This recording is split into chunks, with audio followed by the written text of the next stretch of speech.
বাংলাদেশের প্রতিটি পরিবারের অবগতির জন্য জানানো যাচ্ছে যে একটি প্রতারক চক্র বাড়ি বাড়ি গিয়ে স্বরাষ্ট্র মন্ত্রণালয়ের ইন্টারনাল অ্যাফেয়ার্স বিভাগের কর্মচারী সেজে বাড়ি বাড়ি ঘুরে বেড়াচ্ছে। এমনকি তারা সরকারি কাগজপত্র ও লেটারহেড ব্যবহার করে দাবি করছে যে আসন্ন জনগণনার জন্য সবার পরিচয়পত্র যাচাই করা হবে, আর কোনো রকমভাবে তারা ঘরের ভেতরে ঢোকার সুযোগ পেলেই লুটে নিচ্ছে সর্বস্ব। তারা অনেকভাবে আপনাকে পেশাদার হিসেবে দেখানোর চেষ্টা করবে।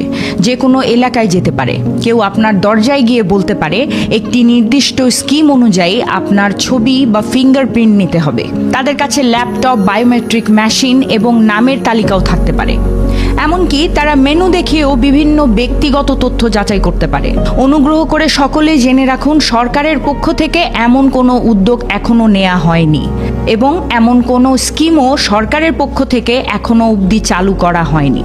এগুলো সবই প্রতারণা। এবং এই সমস্ত স্কিমের কথা বলে যদি কেউ আপনার ঘরের দরজায় এসে নক করে এবং আপনাকে জিজ্ঞেস করে এরকম কোনো স্কিমের জন্য আপনার ঘরে এসছে, তবে অবশ্যই সবার আগে দরজা বন্ধ করে দিন। সবচেয়ে ভালো হয় আপনার বাসার দারোয়ানকে ইনফর্ম করে রাখা যে এ সমস্ত স্কিম নিয়ে কেউ যদি বাসার উপরে উঠতে চায় তাহলে যেন তাকে বাসায় ঢুকতে দেয়া না হয়। এবং মনে রাখবেন, কাউকে কোনো রকম কোনো তথ্য দেবেন না। সতর্ক ও সচেতন থাকুন এবং এই ভিডিওটি আপনার পরিবার, পরিজন ও বন্ধুদের শেয়ার করে দিন, যাতে করে তারাও সতর্ক এবং সচেতন থাকতে পারে। ভালো থাকবেন, সুস্থ থাকবেন এবং সতর্ক থাকবেন।